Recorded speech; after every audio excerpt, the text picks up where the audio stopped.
स्वागत है आपका हमारे YouTube चैनल पे। पिछले प्रीवियस वीडियो में पार्ट 1 किया था एसिड बेस एंड सॉल्ट्स का। हमने उसमें पार्ट 1 किया था एसिड बेस एंड सॉल्ट का पार्ट 1। आज हम इसका पार्ट 2 करेंगे। इसमें आज के लेक्चर में ज़्यादा सिर्फ एक्टिविटी बेस्ड कॉन्सेप्ट है। तो अगर मैं क्विक रिवाइजन कराऊँ आपका, तो मैं कहूँगा कि हमने पिछले में एसिड एसिड क्यों होता है, क्योंकि इसमें H पॉजिटिव आयन होता है। बेसिक क्यों होता है, क्योंकि इसमें OH नेगेटिव होता है। एसिड प्लस मेटल हमें देगा salt plus hydrogen gas. Acid plus metal का हाइड्रोजन कार्बोनेट और इसका बाइकार्बोनेट जब रिएक्ट करेगा तो क्या देगा, salt plus water plus CO2 gas. ठीक है। इसके में हमने कुछ अल्कलीज का भी देखा था कि बेस के साथ रिएक्शन करके भी ये सॉल्ट प्लस हाइड्रोजन गैस दे रहे थे, बट ये हर सिचुएशन में पॉसिबल नहीं था, बुक ने भी बताया हुआ। तो इसके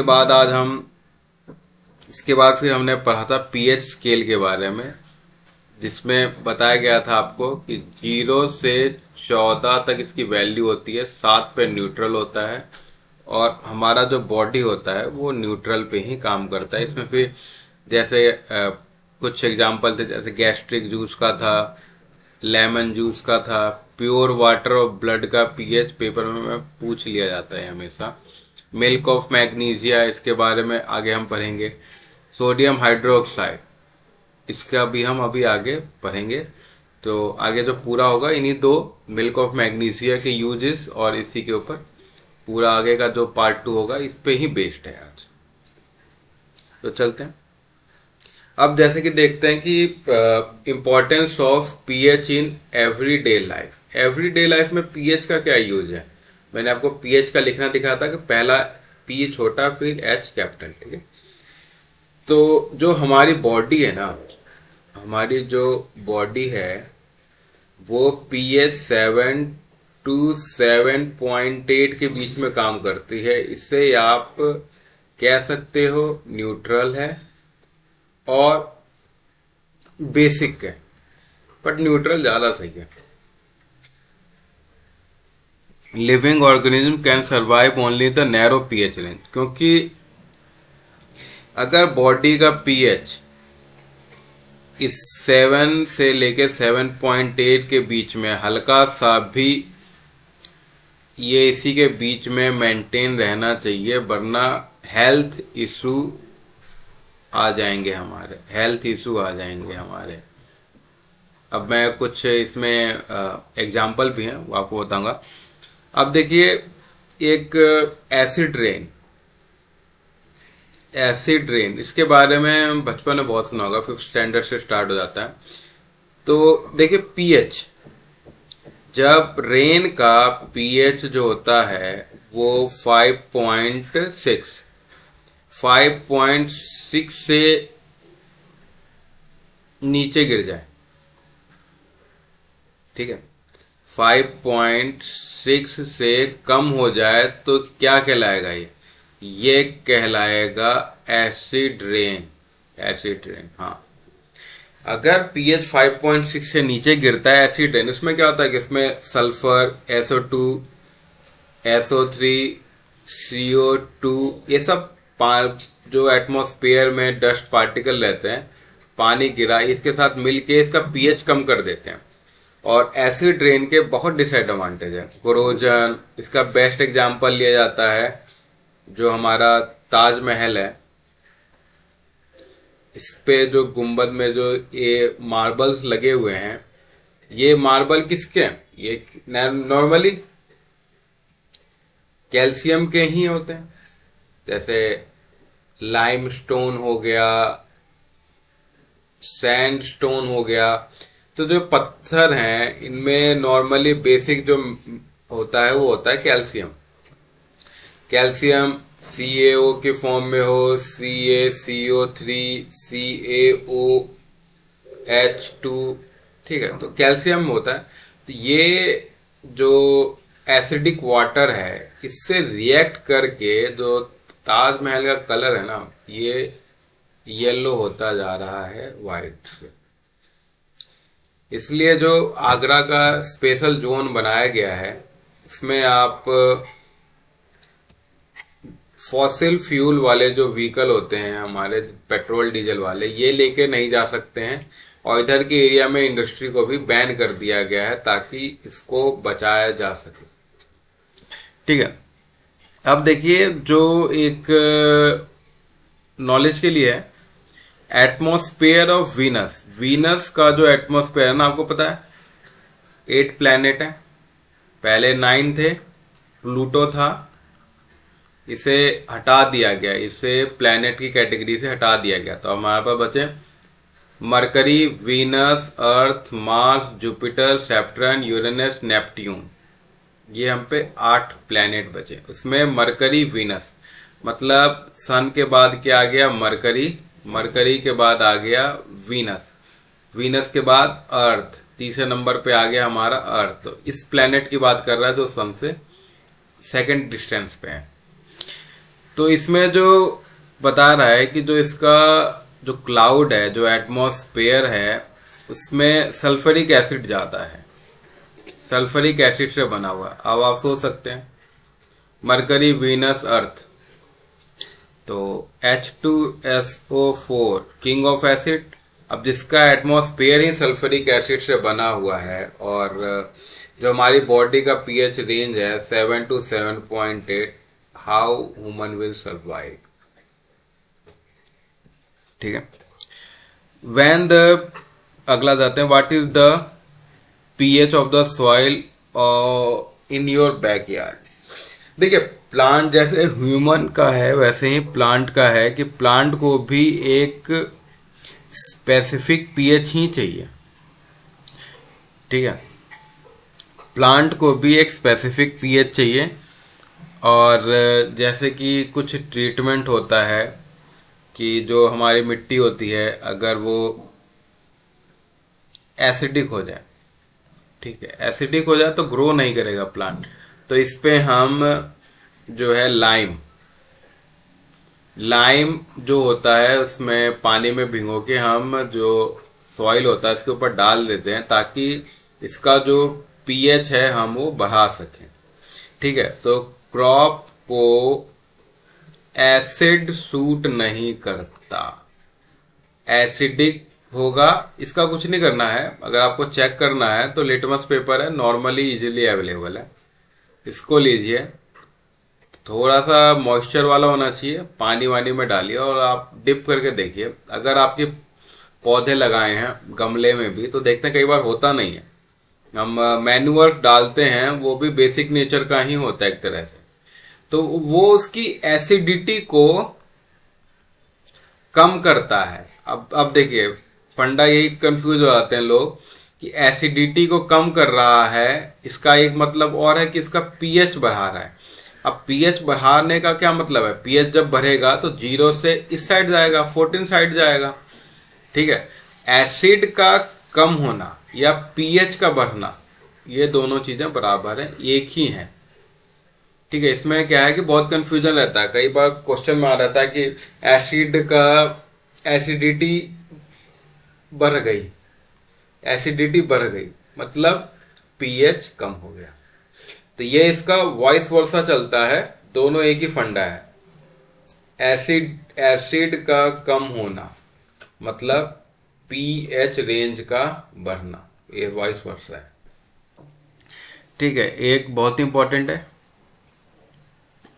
ठीक है, आवर स्टोमच, जो हमारा स्टमक है वो HCl गैस एसिड होता है, ये प्रोड्यूस करता है एक्वस फॉर्म में।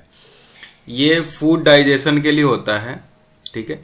ये जो हमारे जो स्टमक है ना, स्टमक पे लाइनिंग होती है, वो HCl से स्टमक को प्रोटेक्ट करता है, वरना एसिड से क्या है लाइनिंग में इरिटेशन होने लग जाता है। अब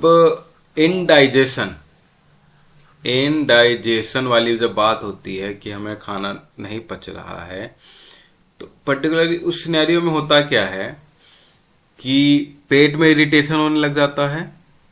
इसका मतलब है कि एसिड जो है, ये जो HCl है, ये बढ़ गया है, ठीक है। तो इसको अब एक पढ़ाया था कि एसिड प्लस बेस, ये न्यूट्रलाइजेशन रिएक्शन कहते हैं। क्यों कहते हैं? क्योंकि एसिड और बेस को मिलाने से जो एसिड होता है, इसकी एसिडिटी घटती है और इसका pH बढ़ जाता है। तो इससे क्या होता है कि हमें मिल जाता है रिलीफ, ठीक है। अब देखिए, जो हम बेस यूज करते हैं, जैसे लाइक अगर मैं आपको बोलूं तो इनो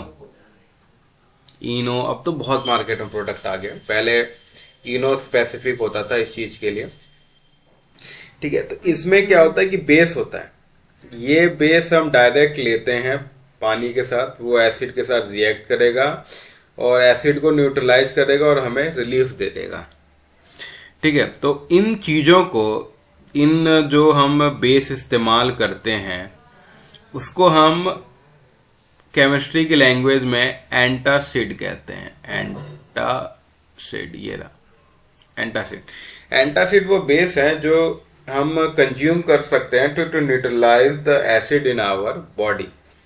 एंटासिड सिर्फ बॉडी के लिए काम करेगा, ठीक है।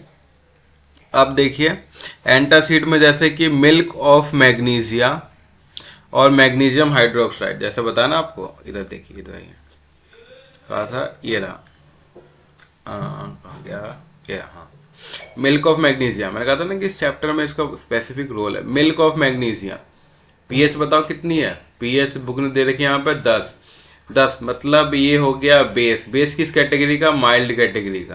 क्योंकि 10 है, 7 पे न्यूट्रल है और ये 10 के आसपास है, और इसको जाना है यहाँ से 4, मतलब ये माइल्ड बेस है, तो इसका हम इस्तेमाल कर रहे हैं।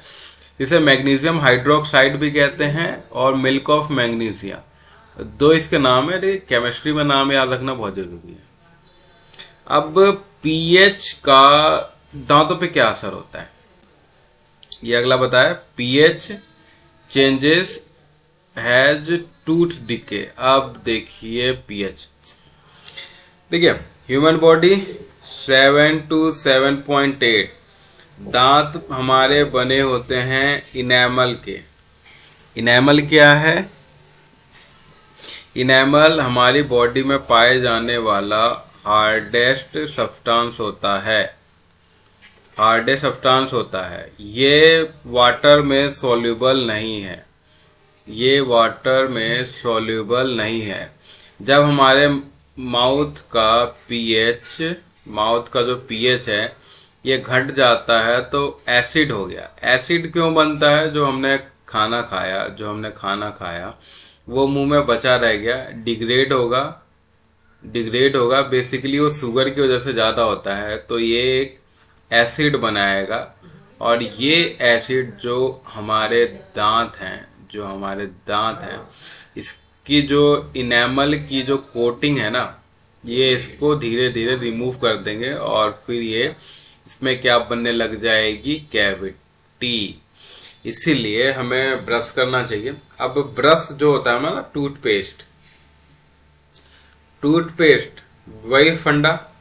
टूथपेस्ट हमारा बेसिक नेचर का होता है। टूथपेस्ट क्या होता है? हमारा बेसिक नेचर का होता है, लिखा हुआ भी है। pH 5.5, शुगर डिग्रेड होता है, और टूथपेस्ट हमारा बेसिक होता है, ठीक है। अब देखो, अब ये आप देख सकते हैं हमारा टूथपेस्ट सब बेसिक होता है। इस पैराग्राफ में इंपॉर्टेंट है, यही चीज बताया गया है, सिंपल फंडा है। ठीक है, अब देखिए सेल्फ डिफेंस ऑफ एनिमल। कुछ जानवर जो हैं सेल्फ डिफेंस में हमें बाइट करते हैं। ठीक है, जिसमें बी सबसे ज्यादा एग्जांपल है, बी है, एंट है, ये सारे पर्टिकुलर स्पेसिफिक। तो ये जब नीडल हमारे स्किन पे इंजेक्ट करते हैं तो ये क्या रिलीज करते हैं, ये हमें एसिड रिलीज करते हैं, हमें एसिड, हमारी बॉडी में एसिड, तभी उस स्पेसिफिक एरिया में जहां पे इन्होंने टंग किया है हमें ईचिंग होने लग जाता है, क्योंकि वो ब्लड में क्या है कि उन्होंने एसिड तुरंत रिलीज कर दिया और हमारा कुछ देर के लिए जो पीएच बैलेंस है पूरी बॉडी का नहीं, थोड़े एरिया का इन्होंने खराब कर दिया। तो इसको रिमूव करने के लिए normally baking soda kitchen item है, किचन में रहता है हमेशा, इसका इस्तेमाल कर सकते हैं। नहीं तो एक पौधा आता है ये नीटल। देखिए अब नीटल क्या है कि एक गांव में इसे हम बिच्छू डंक पौधा कहते हैं, कि अगर आपको बिच्छू काट भी ले तो इसे लगा लो, इसे बिच्छू डंक पौधा कहते हैं। और आप देख लीजिएगा आपके स्टेट में या जो भी लोकल हो उसे क्या कहते हैं। ठीक है, एक हार्बीवोरस प्लांट है, हार्बेसियस प्लांट है which grow in the wild. ये नॉर्मली ऐसे होते हैं, इसमें कांटे कांटे होते हैं पत्ते को, आप इसे देखा होगा तो इसे पहचान लोगे। ये यही काम करता है कि अगर जिस जगह पे मैं खुद एक बार मुझे काटा था, बिच्छू तो नहीं था बट उसी कैटेगरी का था जो थोड़ा कम पॉइजनस होता है, तो इसको क्या कहते हैं ना, आता है ये कटीला कटीला, इसको लेके और जिस जगह पे काटा वहां पे रब करना होता है, तो देखिएगा वहां पे रिएक्शन होता है, वाइट वाइट सा कुछ बनने लग जाता है। ठीक है, तो वो एक तो न्यूट्रलाइजेशन रिएक्शन हो गया, तो वहां पे रिलीफ कर देता है। अगर वो ज्यादा ही अंदर चला गया, ज्यादा देर हो गई आपको, जैसे काफी टाइम हो गया, तो ये असर नहीं करता है, ये इमीडिएट करना होता है इन जस्ट 5 to 10 मिनट्स। अब देखिए कुछ ये पेपर में आते हैं, इंपॉर्टेंट है। सोर्सेस में क्या क्या एसिड है, जैसे विनेगर किचन में यूज करते हैं, बर्तन धोने में विनेगर में एसिटिक एसिड होता है। ऑरेंज खट्टा, कोई भी खट्टी चीज है सिट्रिक एसिड होगा। इमली में क्या होगा, tartaric acid. Tomato oxalic acid. दही लैक्टिक एसिड, लेक्चर के स्टार्टिंग बताया था कि दूध से दही बनना, चैप्टर 1 में क्या इस्तेमाल होता है, लैक्टिक एसिड। लेमन खट्टा है, सिट्रिक एसिड। और जितने भी जानवर जो बीटल्स काटेंगे हमें, उन सब में मिथनोइक एसिड होता है, कोई सोचने की जरूरत नहीं है। खट्टा फल है, सिट्रिक लिख दो। एंट बीटल कुछ भी आ जाए, मिथनोइक। कर्ड का सबको पता ही होता है, लैक्टिक। इमली में पता है, टार्टेरिक। Tomato oxalic. ठीक है, ये पेपर में मेरे ख्याल से जो एमसीक्यू पैटर्न है ना, तो आ सकता है। ठीक है, अब सॉल्ट, क्योंकि हम इसमें अब सॉल्ट के बारे में पढ़ेंगे। नमक जो किचन में इस्तेमाल होता है नॉर्मली, NaCl उसका नाम होता है, बहुत इंपॉर्टेंट है। अब ये कैसे बनता है, ठीक है, इससे क्या क्या प्रोडक्ट बन सकते हैं, क्या क्या इंडस्ट्रियल यूज है, बस यही है फैमिली ऑफ सॉल्ट। ठीक है, फैमिली ऑफ सॉल्ट में बहुत सारे हैं, जैसे पोटासियम है, भी सॉल्ट है, सोडियम क्लोराइड, मैंने कहा था ना, metal plus acid salt plus hydrogen gas, तो यही सॉल्ट है। अब इस सॉल्ट में सिर्फ एक सॉल्ट हम इस्तेमाल करते हैं, NaCl। इसका बनने के प्रोसेस के बारे में भी इसमें बताया गया है। और इसमें कुछ नहीं कर रहा है, इसमें कह रहा है कि इसमें आप जो सॉल्ट लिखे हुए हैं, सोडियम, मैग्नीशियम, इन सब सॉल्ट में कौन सा एसिड है, कौन सा बेस है, और इन सॉल्ट का पीएच क्या है। देखिए सॉल्ट जो हमारे हैं, जो सॉल्ट हमारे हैं अगर 7 से कम है तो ये एसिड की कैटेगरी में आ जाएगा, अगर 7 से ज़्यादा है तो बेस की कैटेगरी में आ जाएगा। तो सॉल्ट, एसिड और बेस कुछ भी हो सकता है, यही बात इस पैराग्राफ में बताई गई है। अब chemical formula of common salt. अब पता सबको कि सॉल्ट हमें सी से मिलता है। एक्चुअली ये डांडी मार्च की फोटो है और मेरे ख्याल से डांडी मार्च 1930 में हुआ था, थोड़ा सा डेट कंफ्यूज हो सकता हूँ। 1930 में ये जो ब्रिटिश लॉ था, इसने टैक्स इन लगा दिए थे सॉल्ट पे।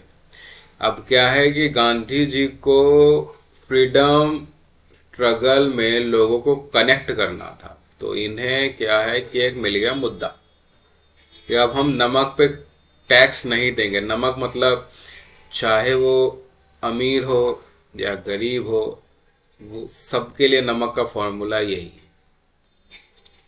ठीक है। तो इसमें एक आयोडाइड नमक होता है, फिर रिफाइंड होता है, अलग अलग केमिकल प्रोसेस हैं जो इंडस्ट्री में रिफाइंड करके देती है, बाकी बेसिक नमक यही होता है।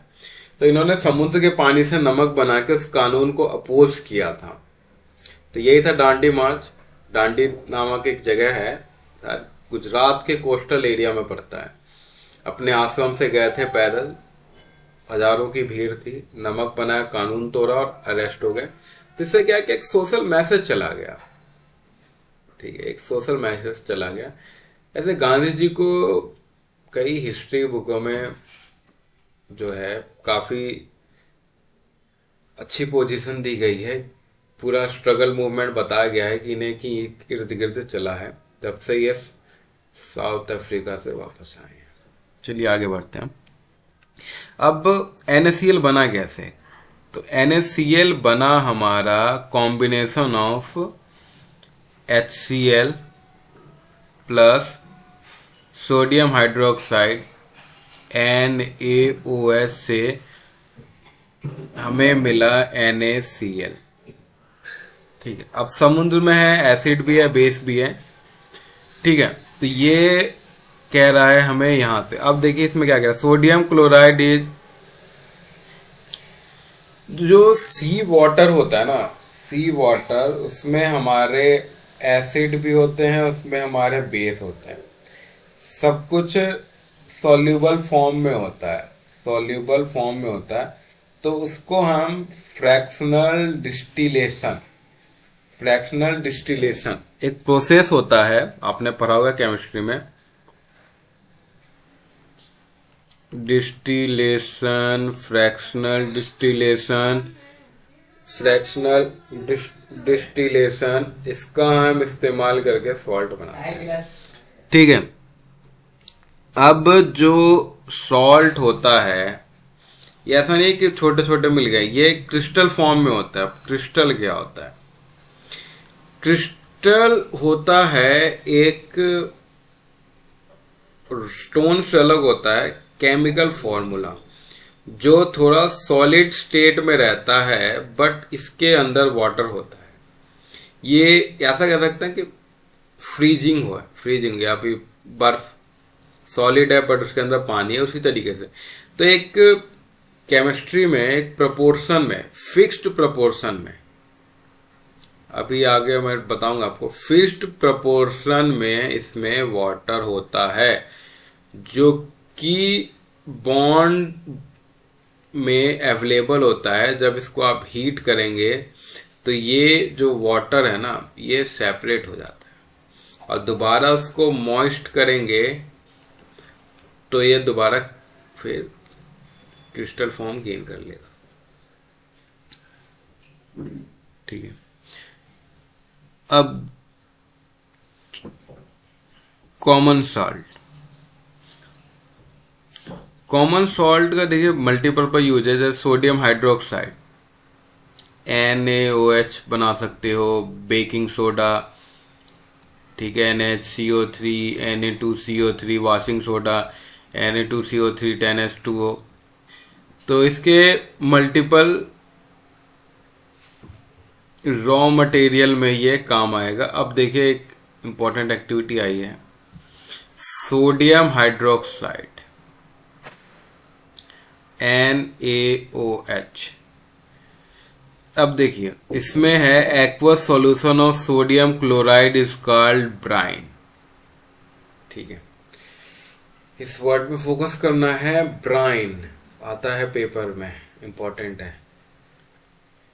अब ब्राइन में क्या होता है कि aqueous solution of sodium chloride NaCl का एक्वस सॉल्यूशन ब्राइन कहलाता है। ठीक है, और जो इसके बनाने की जो प्रोसेस है NaOH की, सोडियम हाइड्रोक्साइड को कहते हैं NaOH। इसको ना कोर अल्कली, क्लोर अल्कली प्रोसेस भी कहते हैं। अगर पेपर में आए व्हाट इज क्लोर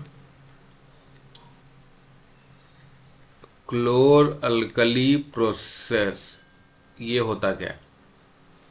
इसको हम क्लोर अल्कली क्यों कहते हैं? अब देखिए इस केमिकल रिएक्शन को, इसे यहां पे लिख रहा हूं, NaCl को पानी के अंदर इलेक्ट्रोलिसिस में हमें मिलेगा NaOH प्लस क्लोरीन। तो ये यहां पे हमें मिल गया अल्कली, ये मिल गया अल्कली, यहां से मिला हमें क्लोरीन, इसे क्लोर अल्कली। अब इस चैप्टर में मैंने आपको बताया था कि अल्कली होता क्या है, फर्स्ट पार्ट 1 में। देखिए मैं दिखाता हूं आपको, अल्कली मैंने हाईलाइट कर रखा था।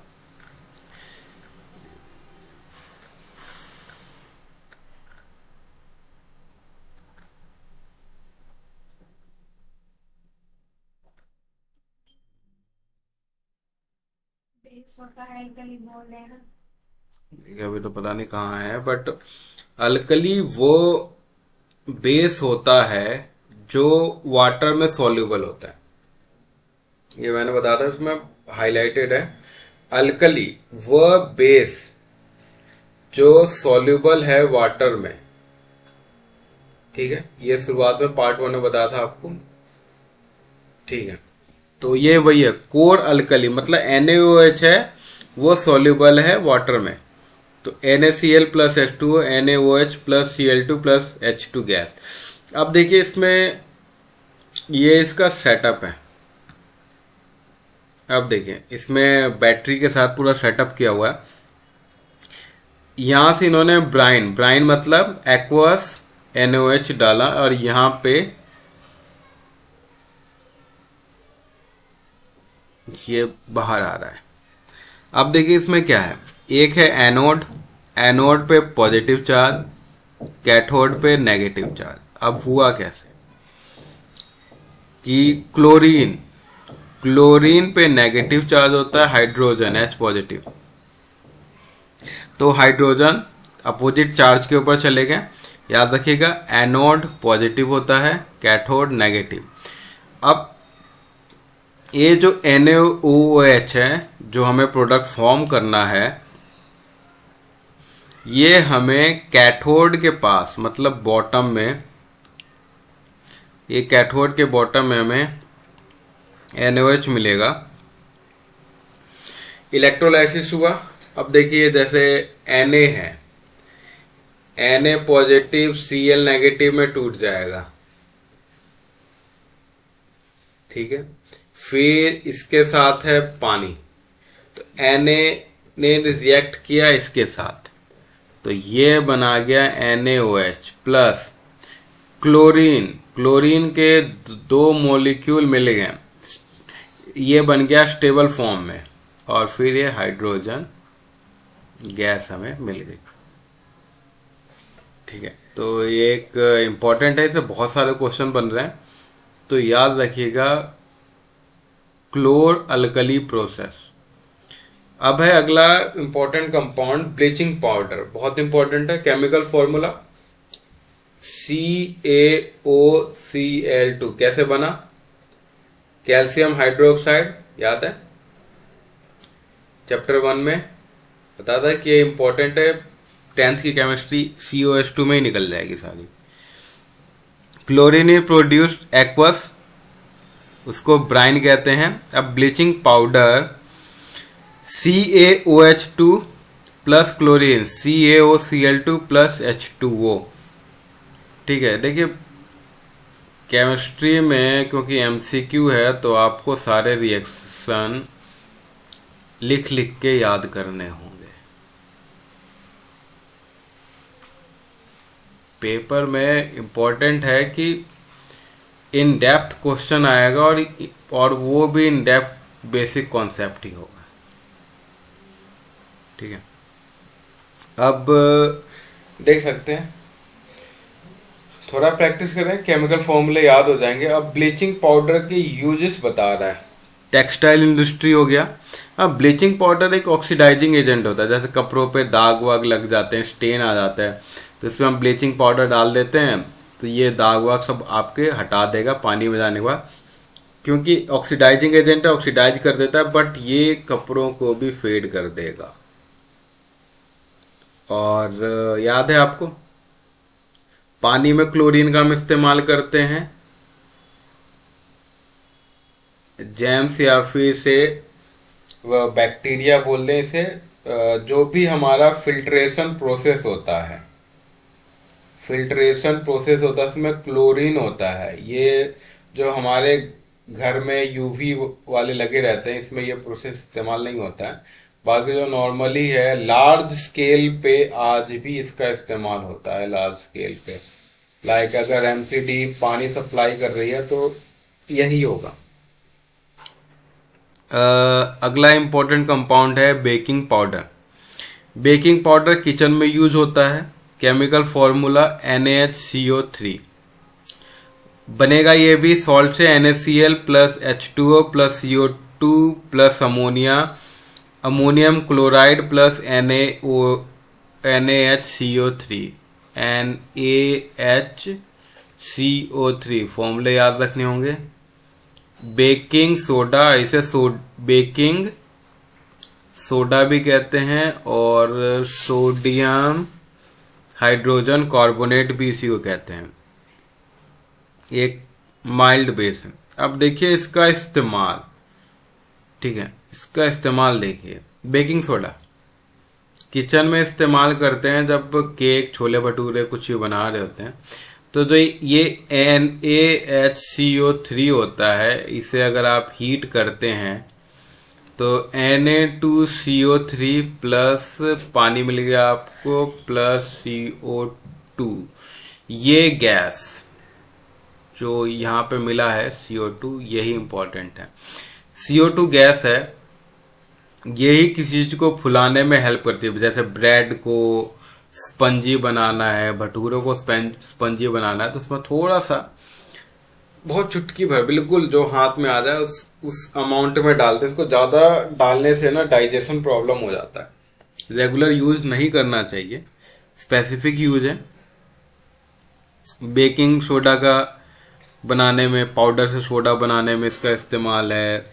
फिर इसमें यही बात लिखी है जो आपको बताया कि कार्बन डाइऑक्साइड ही इसको फुलाता है। अब बेकिंग सोडा एक एंटासिड है। एंटासिड आपको बताया था ना कि acid plus base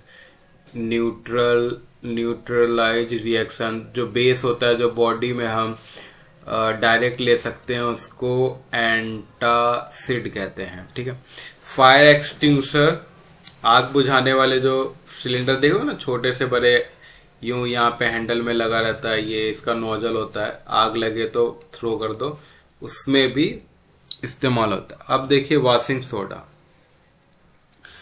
washing soda का फॉर्मूला देखिए, और क्रिस्टल वाला कॉन्सेप्ट अभी मैं आपको यहीं से क्लियर करूंगा। Na2CO3 डॉट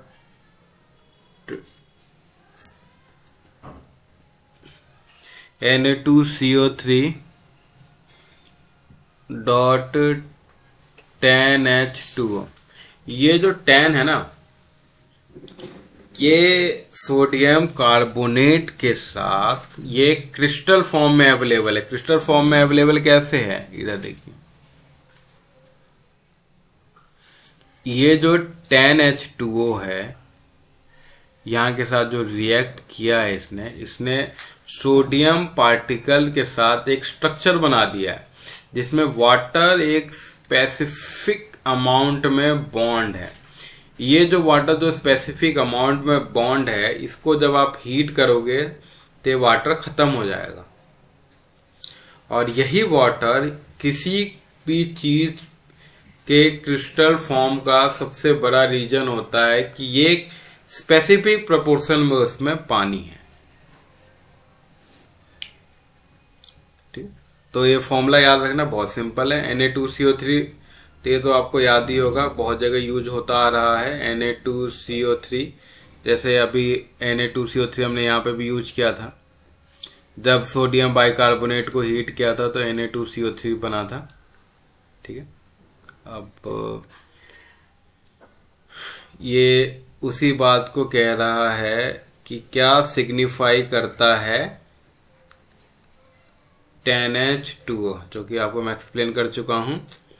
इसके यूजेस हैं, ग्लास पेपर इंडस्ट्री में बोरॉक्स एक कंपाउंड होता है, मेडिकल इमरजेंसी में यूज होता है, कटने फटने पे आप जो दवाई लगाते हो उसको ढंग से देखना, उसमें बोरॉक्स मेंशन होगा। हाँ, अब देखिए ये वाला इंपॉर्टेंट है बहुत ज्यादा है, थोड़ा एक्सप्लेन कर देता हूँ इसे। जैसे हार्डनेस, पानी में हार्डनेस का मतलब होता है कि उसमें कैल्शियम, मैग्नीशियम, चाहे क्लोराइड फॉर्म में हो, सल्फेट या नहीं सल्फेट छोड़ो, कार्बोनेट या बाइकार्बोनेट फॉर्म में, कैल्शियम मैग्नीशियम किसी भी फॉर्म में पानी में अवेलेबल है तो हार्ड हो जाता है पानी। हार्ड पानी में जो सोप होता है वो आपका झाग नहीं देगा, फॉर्म प्रोड्यूस नहीं करता और कंजप्शन ऑफ सोप ज़्यादा होता है। तो उसी को, पानी को हार्ड से सॉफ्ट करने को, प्रोसेस को हम ये कहते हैं। ठीक, अब एक प्रैक्टिकल बता रहा है कि क्या क्रिस्टल में पानी होता है, तो हाँ क्रिस्टल में पानी होता है। अब इसको इन्होंने कॉपर सल्फेट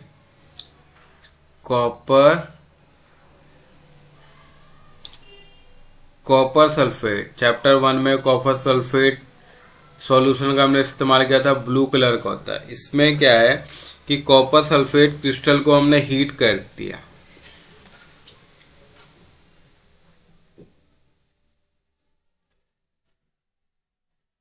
ठीक है। इसमें क्या कह रहा है, कॉपर सल्फेट को अगर हीट किया तो देखिए क्या कह रहा है, copper sulphate crystal seems to be dry, contain water. पानी है उसमें बट वो हमें ड्राई लग रहा है क्योंकि जो वाटर का एक स्पेसिफिक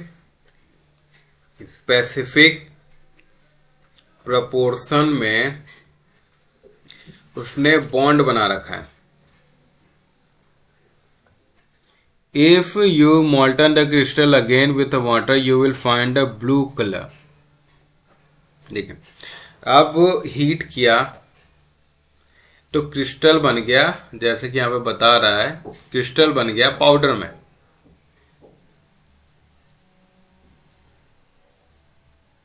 ठीक है, और ये क्या हो गया, वाइट कलर बन गया। ठीक है, फिर इसको अगर जैसे ही हम पानी देंगे तो ये दोबारा ब्लू कलर में जो है रीअपियर हो जाएगा। तो ये एक्टिविटी बेसिक क्या कहता है, क्रिस्टल में वाटर है, ये इस एक्टिविटी ने जस्टिफाई कर दिया है। Water of crystallization a fix number of water molecule present in the formula of salt. हर सॉल्ट में एक फिक्स्ड फॉर्मूले के साथ, जैसे इधर देखिए Na2CO3 10H2O, ठीक, मतलब एक फिक्स प्रोपोर्शन में वाटर मॉलिक्यूल है। ठीक है, अब देखिए हाइड्रेटेड कॉपर सल्फेट का फॉर्मूला क्या है। हाइड्रेटेड जो क्रिस्टल फॉर्म में है, कॉपर सल्फेट का फॉर्मूला CuSO4 होता है, इसके साथ हाइड्रेटेड क्रिस्टल फॉर्म, तो मतलब 5 मॉलिक्यूल्स ऑफ वाटर, जैसे अगर एक CuSO4 है जिसके साथ 5 मॉलिक्यूल, 2, एक 3, एक 4 और एक 5 फॉर्म में इसके साथ वाटर बना हुआ है। देखिए ये प्लास्टर ऑफ पेरिस एक मटेरियल है, हाउस होल्ड में इस्तेमाल होता है, इसे POP भी कहते हैं, POP, जो हम दीवारों में लगाते हैं पेंट वेंट के वक्त। अब POP किससे बन के होता है? POP बनता है, आपको पता है, कैल्शियम सल्फेट का हाइड्रेटेड फॉर्म, CaSO4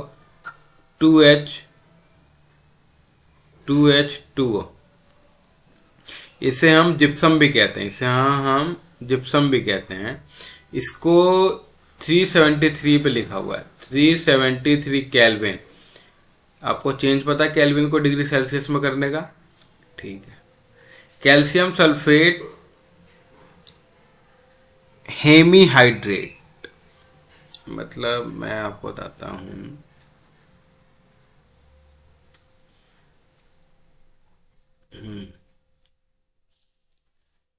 कि जो जिप्सम है, जिप्सम से ही प्लास्टर ऑफ पेरिस बना हुआ है, उसको हीट करना होता है।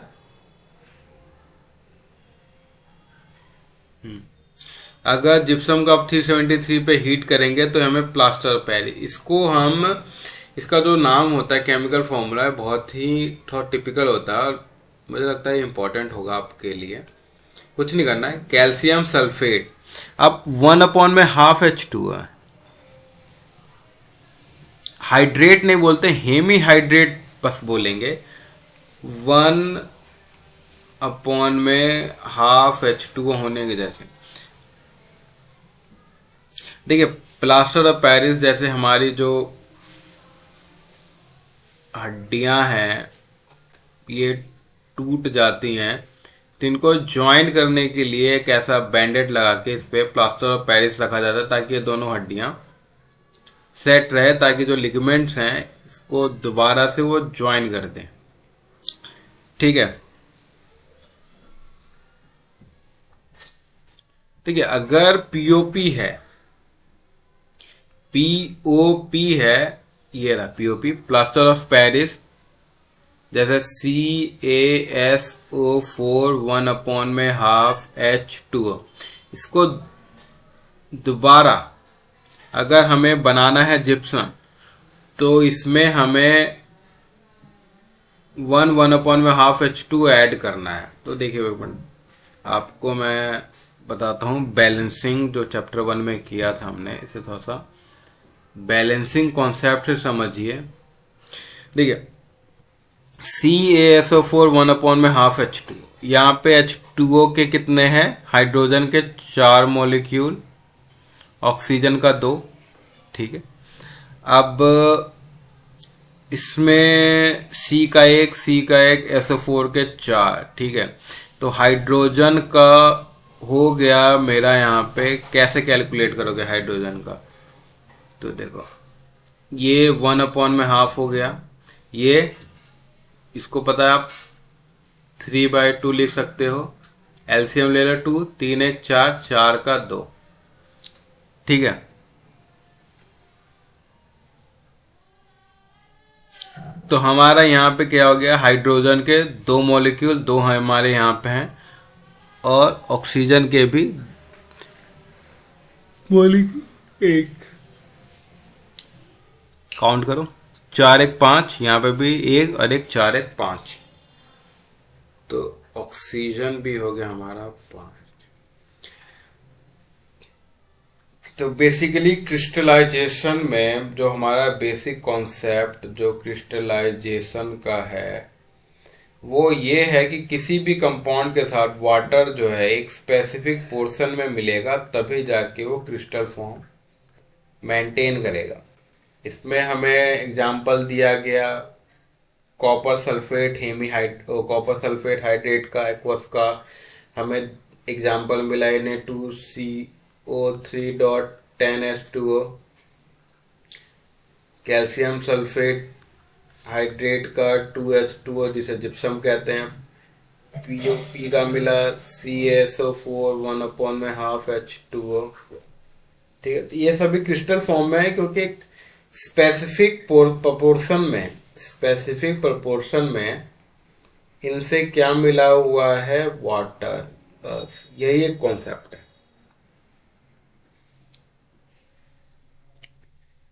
देखिए, अगर इस चैप्टर को सम अप करें तो हमने पढ़ा इंडिकेटर,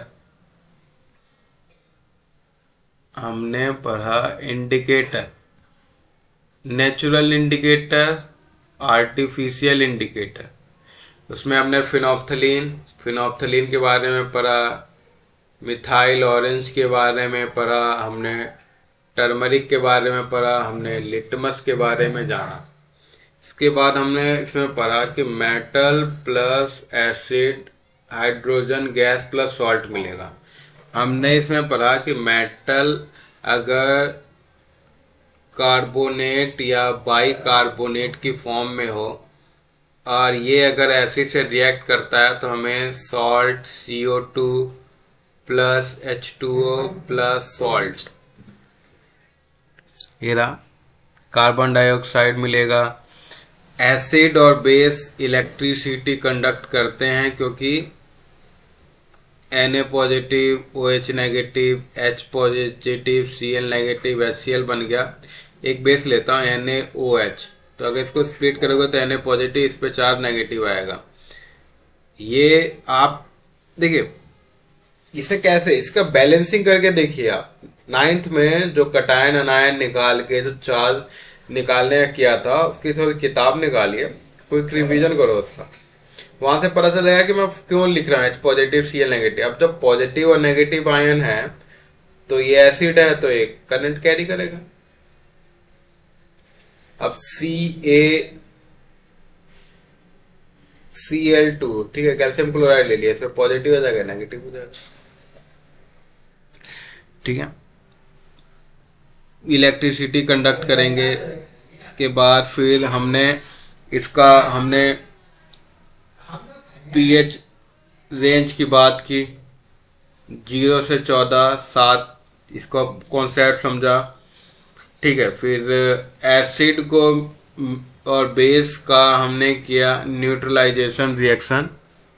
ठीक है, तो इसके बाद फिर हमने इसके कंपाउंड्स पढ़े। इसके बाद क्रिस्टलाइजेशन, एंटासिड, ये सारी चीजें पढ़ी।